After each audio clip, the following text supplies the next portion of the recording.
দর্শক, আমার এই গাছটি সুপার ভাগোয়া আনার। আপনাদের যাদের সুপার ভাগোয়া আনার আছে, আপনাদের ফল যেন সুন্দর হয় সেদিন একটা পরামর্শ দিয়ে রাখি।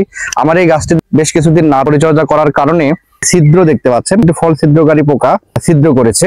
এবং আপনারা আরো দেখতে পাবেন যে আমার আনারে বিভিন্ন ধরনের অ্যানথ্রাকনোসের আক্রমণ দেখা গেছে। এই যে আনারে অ্যানথ্রাকনোস, এটা কিন্তু কিছুদিন পর ঝরে যাবে। আমি আপনাদের আরো দেখাই যে এই আনারগুলোতেও অ্যানথ্রাকনোসের আক্রমণ দেখা যাচ্ছে। তো এটি আমার দেখেন সুপার ভাগোয়া আনার জাত, সুপার ভাগোয়া আনারের জাত।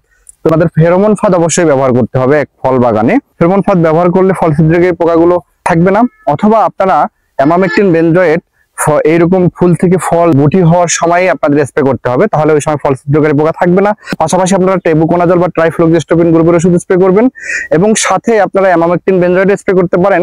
কখনো অ্যামামেকটিন বেনজয়েটের সাথে টেবুকোনাজল ট্রাইফ্লুক্সিস্টোবিন এবং কখনো অ্যাবামেকটিনের সাথে টেবুকোনাজল এবং ট্রাইফ্লুক্সিস্টোবিন ব্যবহার করবেন। কারণ এই ফল ছিদ্রকারী পোকার সাথে সাথে আপনারা দেখতে পাচ্ছেন আনারে বিভিন্ন ধরনের স্ক্র্যাপ দেখা যাচ্ছে। এই যে আনাটিতে দেখেন স্ক্র্যাপ দেখা যাচ্ছে, এগুলো মাকড়ের কারণে হয়েছে। তো এই মাকড় পোকাও এই দানা অবস্থায় আক্রমণ করে। সে কারণে একটা মাকড়নাশক, একটা ছত্রাকনাশক এবং আরেকটা কীটনাশক স্প্রে করলে পরপর 2-3 বার থাকবে না। পাশাপাশি আপনারা ফেরোমন ফাঁদ ব্যবহার করবেন। বাংলাদেশে অনেকেই বলে আনারের ফলন হয় না।